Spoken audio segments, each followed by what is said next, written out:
Y का circle theorem नाम है। बस सिर्फ वैसे वो क्वेश्चन। नाम है ना सर्कल थ्योरम के, पता नहीं क्यों। हाँ, सर्कल प्रॉपर्टीज होती है, लेकिन ये लाइन की प्रॉपर्टीज है। सर्कल प्रॉपर्टीज अपनी अपनी प्रॉपर्टीज होती हैं, उसके अकॉर्डिंग एप्लीकेबल है। तो अब देखें, ये आपके पास, हम इसको देखते हैं ना। ये इसमें क्या कहता है कि जी आपके पास है,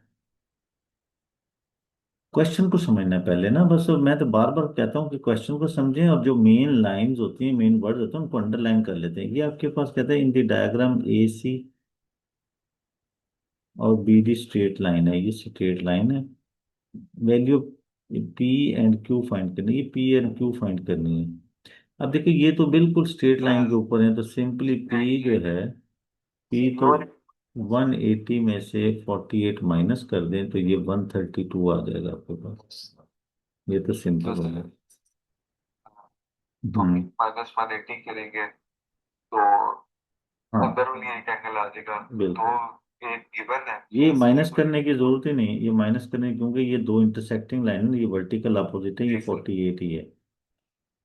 अब इन दोनों को ऐड कर लें और 180 से माइनस कर दें। अच्छा, एक चीज और भी इसमें, हाँ, इसमें एक प्रॉपर्टी और भी यूज हो रही है। कोई भी, लिसन, कोई भी ट्राइंगल हो ना, और उसका कोई ये बाहर एक्सटीरियर एंगल है पी, ये हमेशा ये अंदर वाले ऑपोजिट इंटीरियर के इक्वल होता है, इनके सम के इक्वल होता है। यानी कि जो एक्सटीरियर एंगल है वो इन दोनों के सम के इक्वल। अब ये आपका 132, तो यूं भी कर सकते हैं, Q plus 55 is equal to 132, और इसको जाके वहां माइनस कर दें, यूं भी कर सकते हैं। तो 77 आप कह रहे हैं, तो इस तरह भी हो जाता है। वरना अदरवाइज ये है कि वर्टिकल, यानी कि जो एक्सटीरियर एंगल है, फॉर एग्जांपल यहाँ कोई एक्सटीरियर एंगल है ना, ये फर्ज किया क्यू है, या क्यू, तो ये फर्ज किया बी है, और यहाँ सी है। तो ये जो क्यू है ये बी प्लस सी के इक्वल होता है, ये भी एक प्रॉपर्टी है ट्राइंगल की। ट्राइंगल का एक्सटीरियर एंगल ऑपोजिट इंटीरियर का सम होता है। ये दो तीन इंटीरियर एंगल है, ये एडजेसेंट है इसके साथ, तो ये अपोजिट इंटीरियर, ये भी प्रॉपर्टी वैसे वर्टिकल अपोजिट से भी हो जाता है, 180 से माइनस करके भी आ जाता है, डिफरेंट पाथ है। Angle of quadrilaterals are this, quadrilateral mean के फोर साइड की क्वाड्रिल, उसके एक एंगल ये है, एक ये है, एक ये, और एक ये। तो इन चारों का सम जो है वो कितना होगा? 360। ये X plus 10 is equal to 360।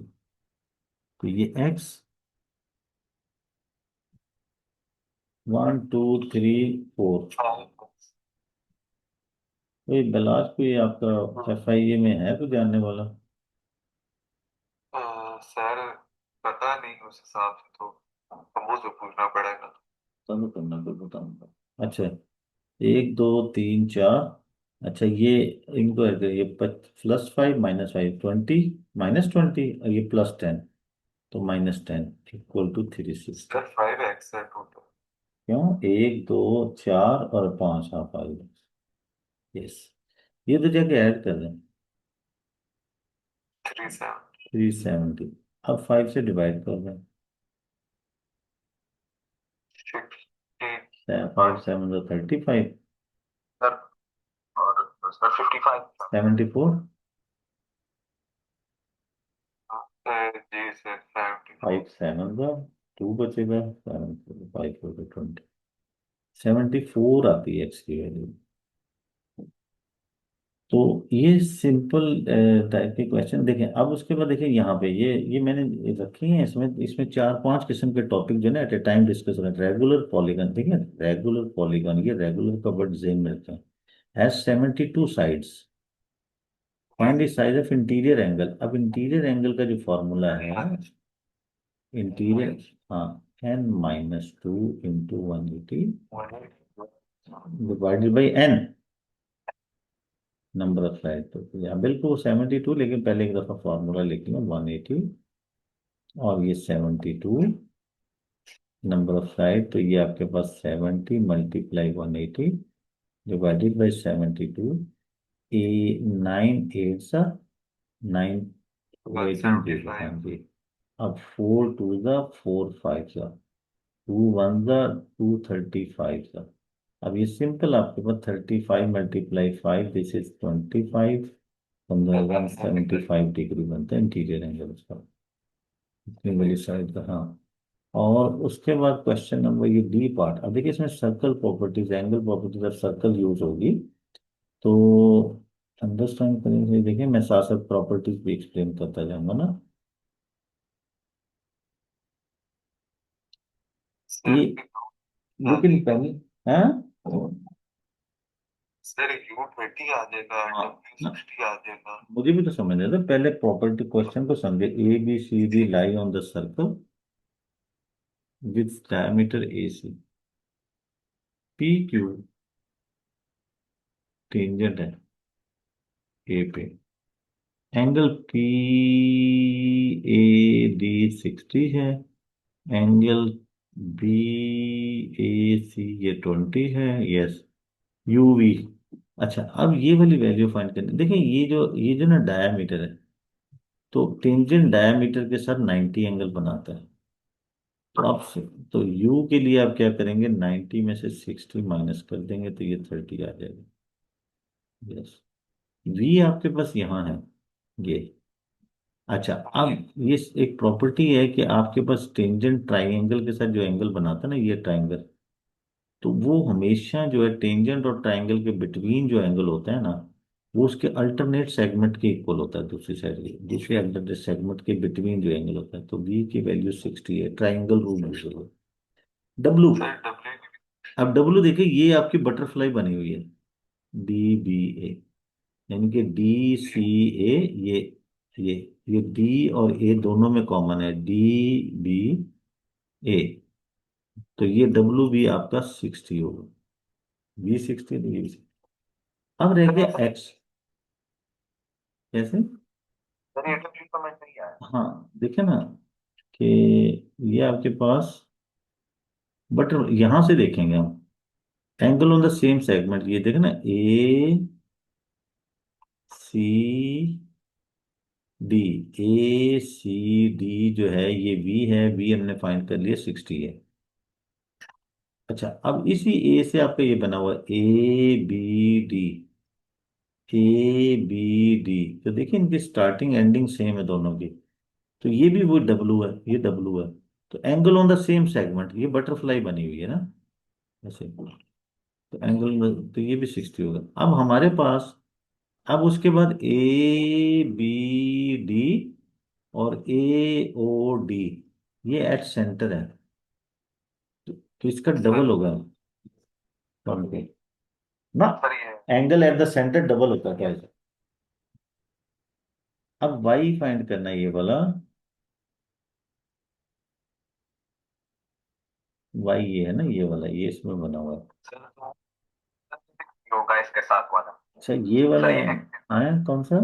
Sir X के साथ पूरा सर ये सी ये स्ट्रेट 30 है तो ये भी 30 है, क्या? नहीं सर, ये X पूरा 180 बनाएगा ना सर। ये तो जी 120 है ना। सर, और उस साइड पर सी जो एंगल बन रहा है वो 60 होगा। यस सर ये, हम्म, और सर वो भी 60 ठीक है और देखिए। बी 60 है। Yes sir. अच्छा, अब ये वाला देखो, ये वाला एंगल जो है ना, ये आपने फाइंड किया सर था, वी एंगल 60 है ना। अच्छा ये यस सर। रेडियस है ना ये दोनों, तो ये भी यस सर, 60 होगा। तो ये 30 होगा भाई। नहीं क्यों, हमें क्या पता ये सर कितना है? हाफ होगा ना। नहीं ना, ये नहीं पता ना। नहीं हाँ नहीं कोई, हाँ ये देखो, ये एंगल, ये वाला एंगल कितना है ये देखो C D B, C D B, C A B, ये सर 20, ये भी 20। 20, तो ये यस टोटल सर। 60 इसको माइनस करेंगे, 60 - 20 तो ये 40 है।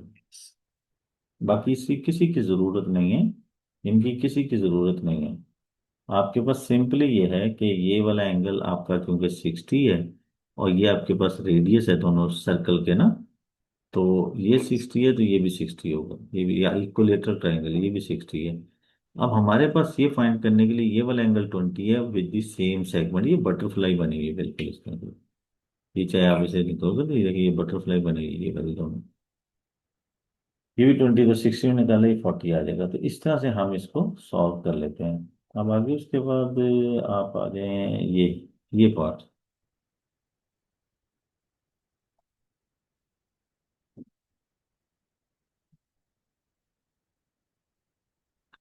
ए B C lie on the circle centre O, ये एंगल है, ये एंगल है, एक्स फाइंड करना है। Sir x plus one two 180 मिला लगेगा ना। नहीं देखो, ये आपके पास ए ओ सी, ए सी से ये भी एंगल बना हुआ और ए सी से ये एंगल सेंटर पे बना, तो यहाँ इसका डबल होगा। सेम सेगमेंट से बना ना इसी से, तो ये वाला 510 एक्स है तो ये 10 एक्स होगा। और एंगल अबाउट द पॉइंट पूरा 360 होता है। 10 X plus 3 X plus 22 is equal to 360। तो ये आपके पास 13 एक्स, ये दो जगह माइनस कर दें, 8, 5 में से 2 गया 3, और ये 330। इसको डिवाइड कर दें इसके साथ, क्या बनेगा भाई? सर इसका ठीक होता। जी, 13 दूना एक तो 26, कैलकुलेटर सर रोकी। 26, 26। और ये बाकी कितना बचेगा? 7, और तेरा 6 78, सर 26। 76 आंसर। आगे देखो, ये ये भी बिल्कुल सर्कल प्रॉपर्टीज के अकॉर्डिंग हो जाएगा कि ये आपके पास सर्कल सेंटर ओ है, ये एंगल्स गिवन है, ऑब्ट्यूज एंगल ए ओ सी, ए ओ सी, ये देखें ये वाला एंगल रिफ्लेक्स है, ये वाला एंगल फाइंड करना है, ये ऑब्ट्यूज है, ये 180 से 90 से बड़ा लगता है। ऑब्ट्यूज जो है वो 180 से छोटा होता है ना, 180 का। तो ऑब्ट्यूज की बात आ जाए तो फिर आपने ख्याल रखना है, क्योंकि ये वाला एंगल रिफ्लेक्स है जो 180 से बड़ा होता है। तो हमने क्या करना है, ये एंगल फाइंड करना है। अब देखो ये ए डी सी, ये वाला एंगल 128 है, यहाँ पे ये वाला इसका डबल होगा इस साइड पे, क्योंकि सेम जो है ना इस तरह ए ओ सी सेम सेगमेंट से बना हुआ है, इस ए कर्व ना। तो ये 256, 366 को माइनस करें तो आपके पास ये एंगल है। हाँ, 360 माइनस 256, तो ये 104 डिग्री हो जाएगा, ये शो करना था।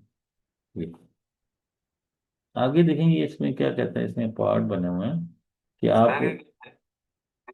फॉर वर्किंग तो सर कैसे हमें रीजन अच्छा हाँ, रीजन भी देने हैं इसको, ठीक। ये और सर एक। हाँ दे देंगे ना। ये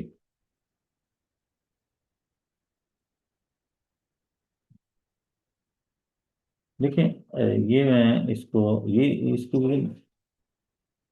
ये रीजन नहीं बनेगी, एंगल एट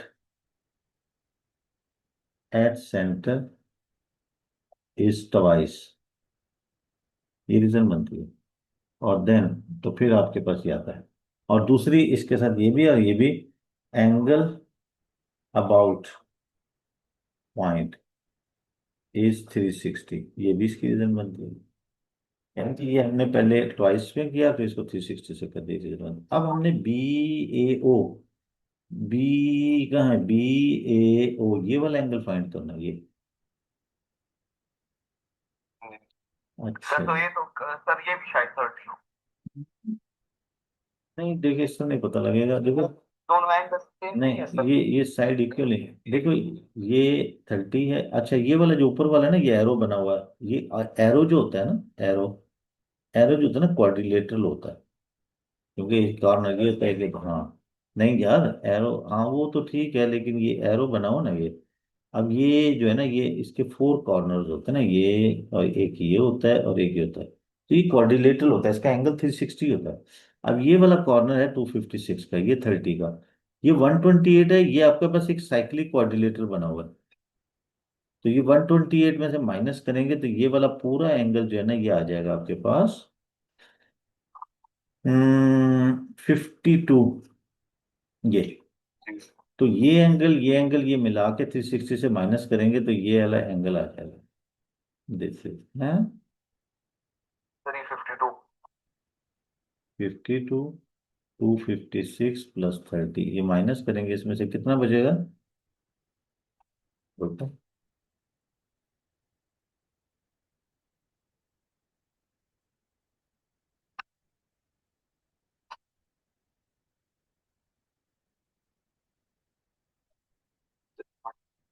22, ये 22 डिग्री बनता है। देखो ये क्वाड्रिलेटरल है, इसको हम इस तरह से जो है ना वो देखेंगे। उसके बाद आगे आप कि इसमें एक और भी पूछा उसने एंगल नीचे। यस, ये ए बी डी, सर्कल की काफी एंगल हो गया। अब हम जरा डिफरेंट प्रॉपर्टी करेंगे। A B D, A A B D, ये वाला एंगल इतना, ये पूरा एंगल 52 था ना। अच्छा, अब इस कॉर्नर्स को देखेंगे हम, क्योंकि ये इक्वली डिवाइड नहीं कर रहा, क्योंकि हमें नहीं पता ये काइट है ये कौन सी पिक्चर है। तो हमने ये एंगल फाइंड करना है ना। तो ये 28 है, ये वाला 22 है। अच्छा जी, कितना होगा? नहीं, नहीं सर, हाफ नहीं होगा। नहीं ना, ये काइट नहीं है ना, ये काइट नहीं है, ये लेंथ है बड़ी, ये छोटी है, इसने कहा नहीं ये सेंटर्स के पास कर रहा। तो हमारे पास ये हम इधर वाली ट्रायंगल भी ले सकते हैं, इधर वाली भी। तो ये वाला एंगल आपने निकाल लिया था, उसके अकॉर्डिंग ये भी आ सकता है, ये कॉर्नर आ जाएगा। अच्छा, ये कॉर्नर आ जाएगा, तो ये थोड़ा सा जो है ना होगा चैलेंजिंग, है ना, ये फाइंड कर सकते हैं। इसमें ये एंगल ये आ गया, ये कॉर्नर आ गया, तो इससे ये एंगल आ जाएगा, ये आ जाएगा, ये आ जाएगा, और ये आ जाएगा, तो ये आ जाएगा, ये। और ये वाला एंगल जो है ना आपके पास फिर ये नहीं आ रहा। तो 128, बताओ भाई। अच्छा, ये वाला एंगल हमने फाइंड किया था 256 को निकाल के 104, बाकी बच गया 76। 76 का हाफ करेंगे तो ये आपके पास कितना होगा? हाफ 38, ये भी 38 है, तो ये भी 38 है। एक तो ये कैलकुलेशन हो गई। हमें फाइंड करना है ए बी डी, ये वाला एंगल। ये होते बहुत इजी हैं, थोड़ा सा बस आपने इसको जो है ना आइडिया लगाना होता है ना। तो सामने पड़े होते हैं बिल्कुल, लेकिन थोड़ा सा जो है ना आपने देखना होता है। अच्छा, ये डायामीटर है, डायामीटर से ये पूरा एंगल जो है ना ये 90 है इस कॉर्नर पे। हम्म। जी सर। हम्म। अब ये वाला एंगल आ जाए ना आपके पास किसी तरह से, ये वाला एंगल यहाँ से, हाँ, 28, तो ये 100, तो ये वाला, तो इसका हाफ यहाँ होगा, लेकिन ये डिवीजन नहीं पता कितनी। इसी तरह से ये भी 90 है भाई, ये भी 90 है। अगर ये आ जाए तो ये भी आ जाएगा फिर। तो हम किसी तरह से भी, ये भी हो गया, ये परपेंडिकुलर तो नहीं उसने करना, स्ट्रेट लाइन है। तो हमारे पास कुछ ना कुछ ऐसी होगी भाई, सर्कल सेंटर वो है, ये है। अब ट्यूब एंगल आ गया, वर्किंग ऑन दिस नो। तो ये एंगल 90 राइट एंगल ट्राइंगल है, ये आपके पास 128 है, ये एंगल हमने फाइंड करना है। तो अच्छा, ओके, तो ये एंगल हमने फाइंड करना है, ये आ गया यहाँ से, तो लेकिन इसके पास से नहीं गुजर रहा है ना ये। अच्छा, इसको यहाँ देखें, ये हो गया ना। अच्छा देखिए, होती बहुत इजी है ये। देखो ये एंगल क्या बना हुआ है, ए सी डी, किससे बना हुआ है? 28। ये ए और डी से बना है ना, ए डी से ये भी बना हुआ है, तो ये भी 28। जी। देखिए मैंने कहा ये बहुत आसान होते हैं, लेकिन समटाइम सामने होते नजर नहीं आते। तो अब मैं देख रहा था किसी तरह, मुझे जो ना मिल नहीं रही थी।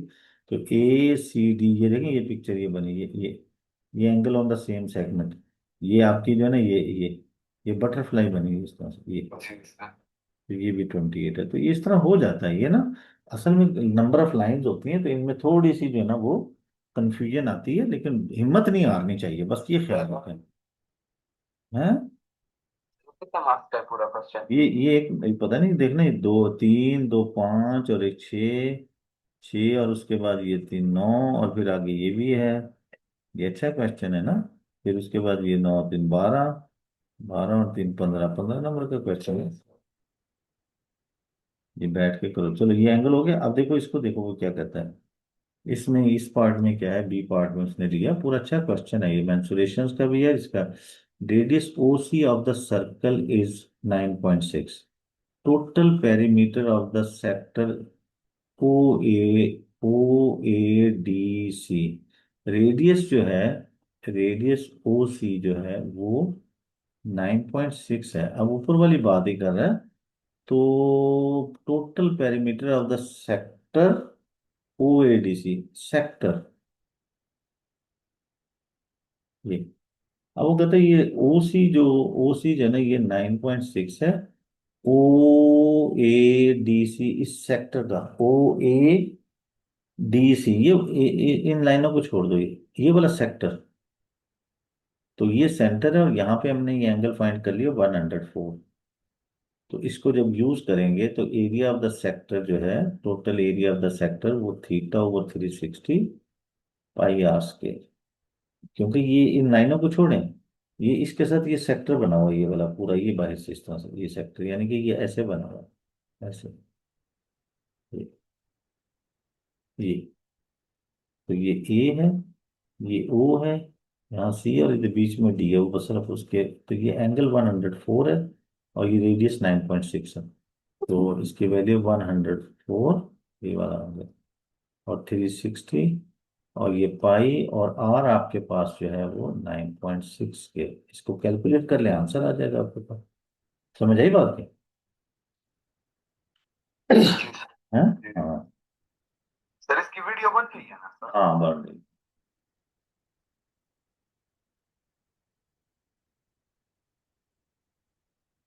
बढ़ गई।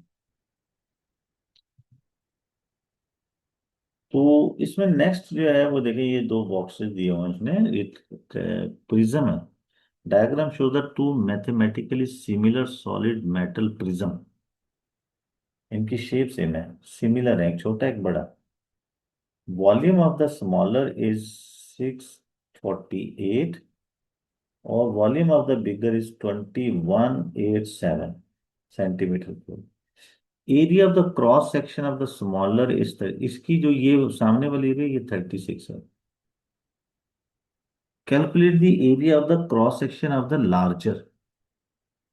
सर ये तो इस तरह कर देंगे ना, V1/V2 is equal to L1/2। हाँ, होता ये है कि ये स्मॉलर की लेंथ और बिगर की लेंथ का क्यूब जो है उनके वॉल्यूम के इक्वल होता है। तो स्मॉलर का वॉल्यूम 648 और डिवाइडेड बाई 2187। तो इससे हमारे पास लेंथ आ जाएगी ना। तो cross section, find the area of the cross section of the larger prism. तो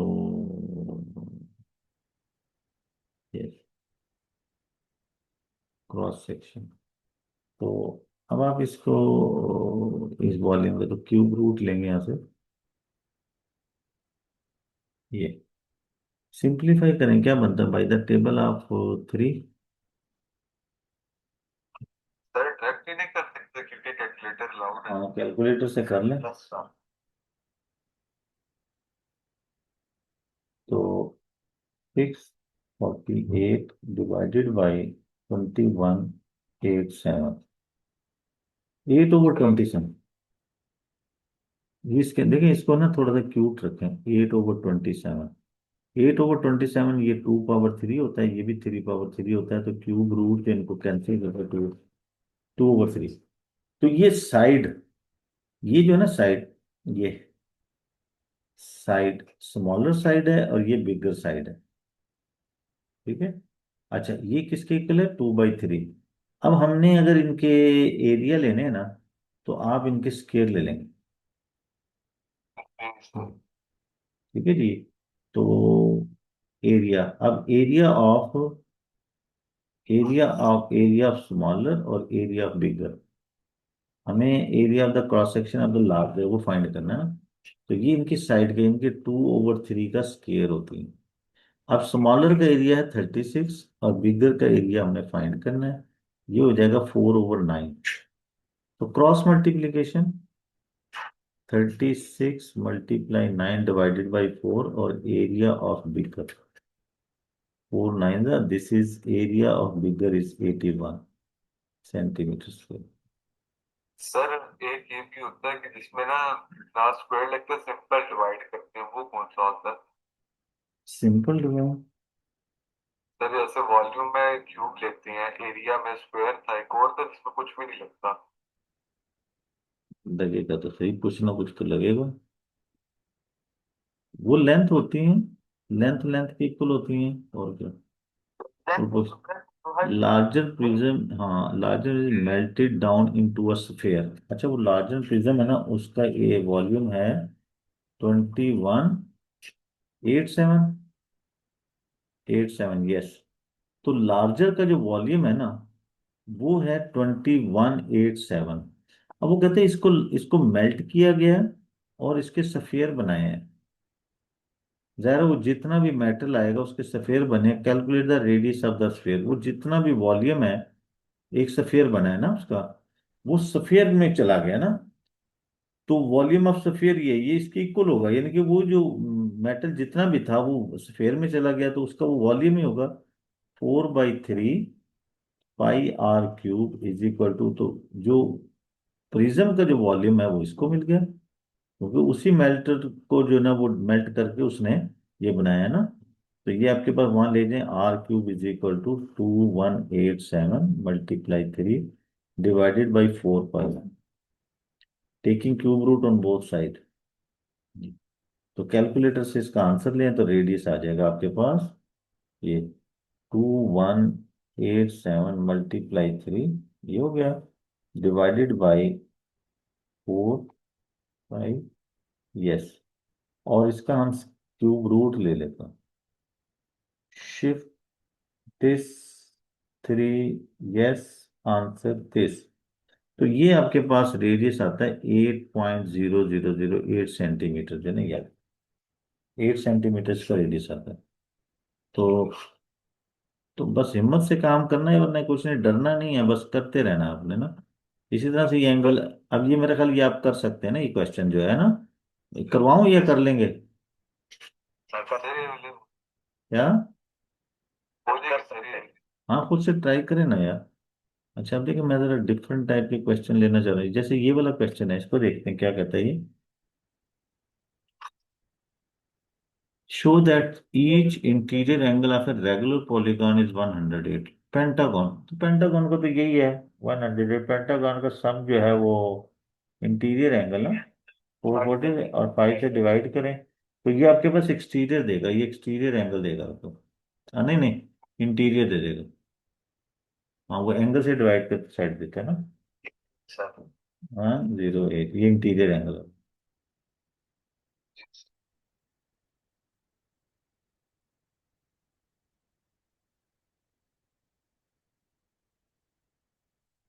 हम्म।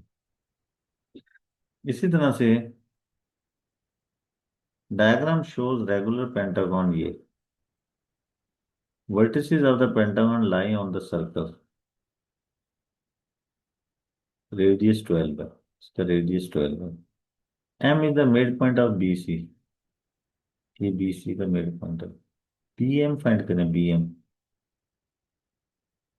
अच्छा, अब क्योंकि ये रेगुलर पेंटागन है ना, तो आपके पास ये इसका रेडियस कितना है, 12, ठीक है ना। तो ये हमने फाइंड करना है, इसको हमने ज्वाइन करना। तो BM फाइंड करना है, BM। तो रेगुलर पेंटागन, ये वाला एंगल, ये वाला एंगल इक्वल है ना, तो ये दो एंगल इक्वल है। अच्छा, BM फाइंड करना है हमने ना, इसका ये भी 12 है, ये भी 12 है, तो ये एंगल भी इक्वल होंगे। लेकिन हमारे पास देखना ये है कि इसका एंगल, हमने BM की लेंथ फाइंड करनी है। तो पेंटागन का ये जो एंगल होता है ना, ये 108 है। तो रेडियस सेंटर से होता है, वहां से ये इक्वली डिवाइड होता है, ये 54 होगा, ये भी 54 होगा। तो ये आपके पास 54 108, तो ये वाला पूरा एंगल जो है ना 100 से 72 है ये। तो अब हम इसको किस तरह से करेंगे? हमें तो बीएम की लेंथ करनी है किसी तरह से। ये बताया वो vertices by the pattern of circle radius 12 है ना। तो रेडियस 12 बीएम, इसकी लेंथ बीसी आएगी तो हम फाइंड करेंगे। तो हम ये लेंथ फाइंड कर लेते हैं। ये ये ये साइड 12 है, ये भी 12 है। तो हम्म ये 72 है, ये 54 54। अच्छा सर। ये वाली ना, ये कैसे हाफ ऑफ डिवाइड हो रही है ना। ये 54 54, तो ये वाली एंगल ये कितनी होगी फिर? 72? जी सर। नहीं यार, हाँ 72। तो अगर हम ये वाली लेंथ फाइंड कर लें, जी सर। ये देखो, ये आपके पास एक ट्राइंगल बन गई इस टाइप की ये। क्योंकि ये 108 है ना, उसका हाफ किया तो ये एंगल 54 है। ये भी 54 है, ये आइसोसेलेस ट्राइंगल, और ये रेडियस 12 12 है ना। ये बीच वाला एंगल 72 है, तो कोसाइन रूल लगता है यहाँ पे। ये हम ये वाली साइड फाइंड कर लेते हैं। A square is equal to 12 square plus, तीन नंबर है, 12 square minus 2 into 12 into 12 cos of the angle between them. तो इससे आपके पास ये ए बी आ जाएगा। जब ए बी आ जाएगा ना, तो ये, क्योंकि ये मिड पॉइंट है, पेंटागन ये रेगुलर है, तो इसका हाफ आ जाएगा। आप यहाँ से ये फाइंड करके ना इसका फाइंड करो। हम्म, हाँ हाँ तभी बिल्कुल, ये 12 square plus 12 square minus 2 into 12 और इंटू कॉज ऑफ 72। यस, ये आ गया। और इसका स्केयर रूट लें हम। यस, तो ये 14.1, ये वाला जो है ना 14.1 आता है आपका।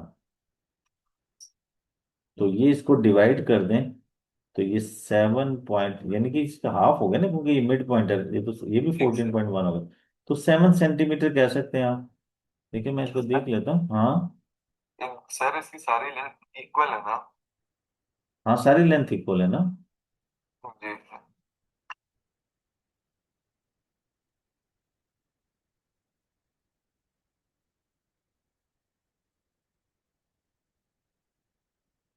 देख लेते हैं, 7.1 होना चाहिए आंसर इसमें।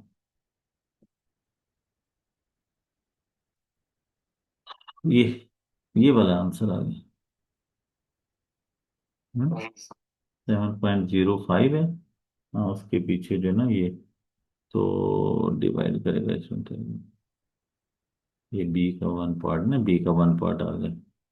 तो ये जरा अंडरस्टैंड करना पड़ता है कि हम क्या कर सकते हैं, क्योंकि क्वेश्चन की मार्क्स 3 हैं तो उसकी वर्थ ज्यादा होगी, तो बड़ी कहानी डालनी पड़ेगी इसके अंदर। सिंपल कहानी से नहीं आएगा ये। ओ एम एक्स, थक गया हूं यार मैं। ओ एम एक्स ये स्ट्रेट लाइन है, ए बी एक्स ये भी स्ट्रेट लाइन है। बी एक्स फाइंड करना, बी एक्स कितना है? बी एक्स लेंथ, ये तो 12 है। और ये एंगल 72 है।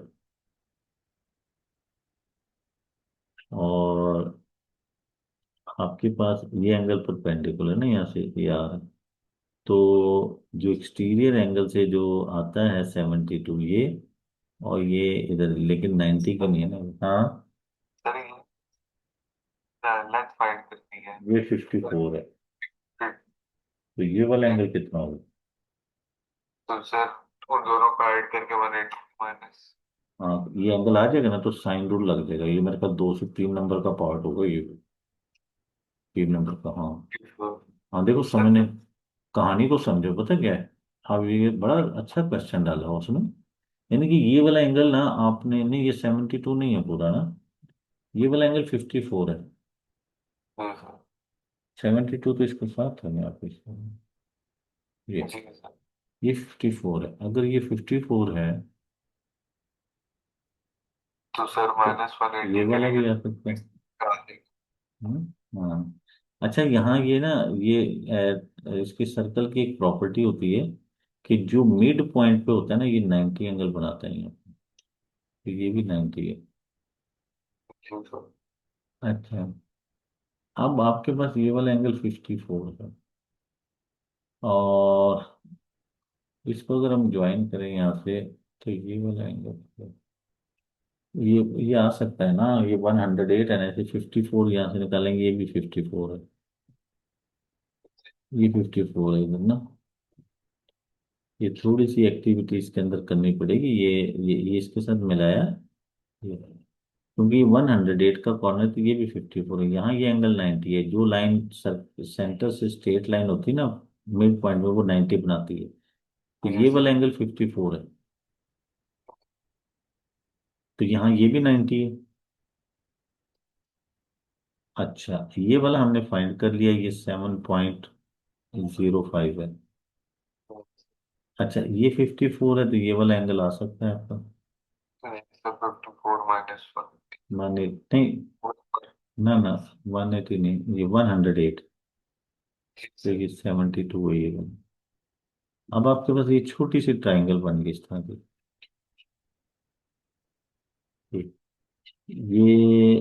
ये वाला 90 है यहाँ पे एंगल, ये 7.05 है, और ये वाला एंगल 72 है, क्योंकि ये पूरा 108 माइनस किया ना, तो ये आ गया।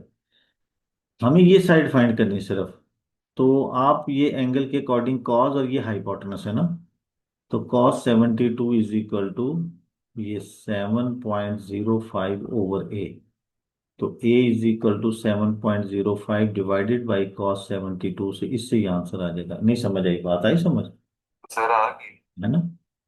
क्योंकि ये देखो थोड़ा सा, ये क्योंकि काफी सारी चीजें हैं इसमें, ये जब हम इसको, ये 108 है कॉर्नर इसका, पेंटागन है ना, तो ये वाला यहाँ पे 72 है, ये एंगल 90 है, ये साइड दी हुई है हमें बस, तो ये बी एक्स फाइंड कर सकते हैं।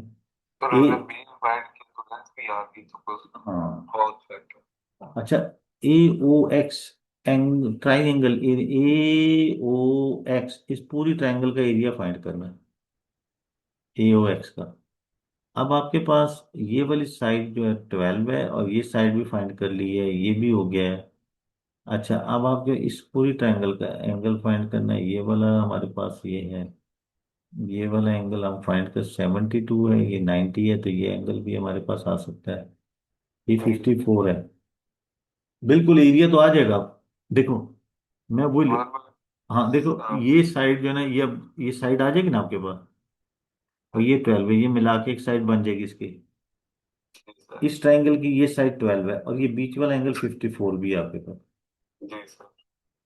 तो वही एरिया का फॉर्मूला लगा दें, हाफ ए टू 12, और ए प्लस ये जो भी वैल्यू आएगी ना, मिला के एक वैल्यू बना लेना है ना इसको, क्योंकि ज्यादा आएगा तकरीबन 15 आएगा या कुछ आएगा पॉइंट में ना, तो जी सर। 12, और sine of the angle between them is 54, तो उससे एरिया ऑफ द ट्राइंगल आ जाए, ये एरिया ये यहाँ करेंगे, area of the triangle, sir. ठीक है ना?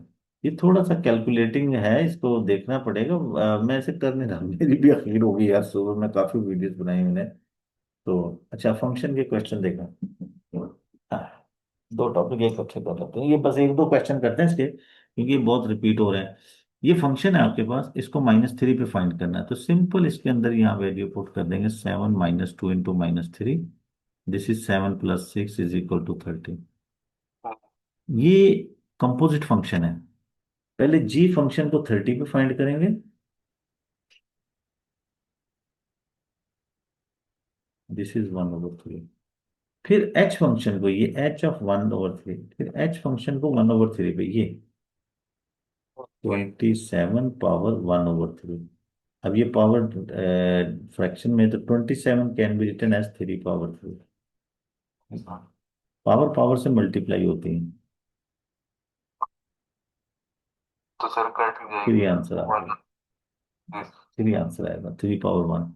अच्छा, ये इनवर्स, इनवर्स के लिए तो सिंपल है कि आपके पास जो फंक्शन है उसको लिखें आप पहले, और इसको वाई लेट कर लें, इसके स्टेप्स हैं।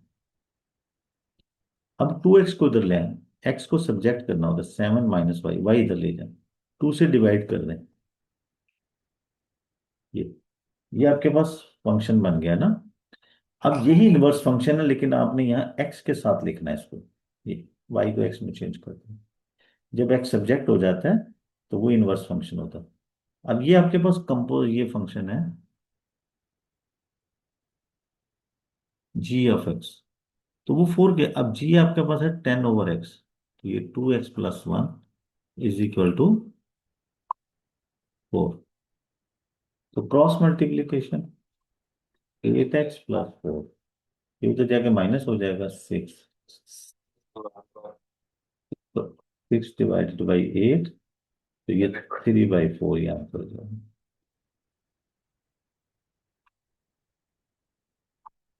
ये। तो अब यहाँ जो है ये दो फंक्शन की फ्रैक्शन है। अब ये आपके पास है 1/7 - 2x प्लस, और जी है आपके पास 10/x। तो सिंपल अलजेब्रा है सर बस। एक्स को ये ये ऊपर मल्टीप्लाई 7 - 2x, यस, ये इधर मल्टीप्लाई होगा, ये इधर मल्टीप्लाई होगा, 70 - 20x। तो सिंपल ये आपके पास 70 - 19x और ये 7 - 2x वैसे।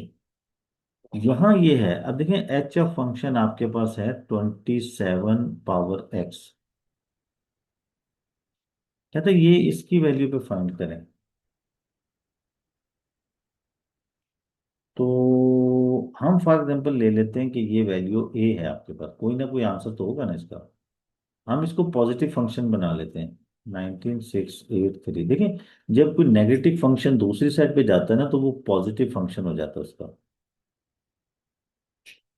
अब एच ऑफ ए इसके इक्वल है ना, h(a), तो ये h के अंदर जहां x है वहां a पुट कर दें, 19683, ये a पुट करके ये हो जाएगा 27 पावर a। अब 27 को लिख सकते हैं 3 पावर 3, तो ये 3a होगा ना। इसी तरह इसको भी 3 की पावर में लेकर आओ, प्राइम फैक्टराइजेशन करो। 3 6 18, 3 5 15, 3 6 18, 3 1। टेबल ऑफ 3, 3 2 6, 3 1 3, 3 8 24, 3 7, ये 3 7, 3 2, 3 9, 3 2 6, 3 4, 3 3, फिर 3 से 3 8, 3 1, फिर 3 से 27, फिर 3 से 9, फिर 3 से 3, फिर 3 से 1, 1 2 3 4 5 6 7 8 9, फिर 3 पावर 9। अब ये इंडिसेस जब इक्वल होते हैं ना बेस से, मतलब तो पावर भी इक्वल होती है फिर। सर 3 आ जाएगा। हाँ। तो आपके पास इसे डिवाइड कर दें तो ए की वैल्यू 3 आ गई, तो वो यही है ना, ए इसके इक्वल था ना, इसकी वैल्यू 3 आ रही है, ये answer 3, H inverse under this function. बस यार, है बिलास, मैं ये सेंड कर रहा हूँ, आप लोग इसी तरह से ये इनवर्स वाले फंक्शंस करें, मेरी भी बस हो गई, ठीक है ना, ओके, अल्लाह हाफिज। सर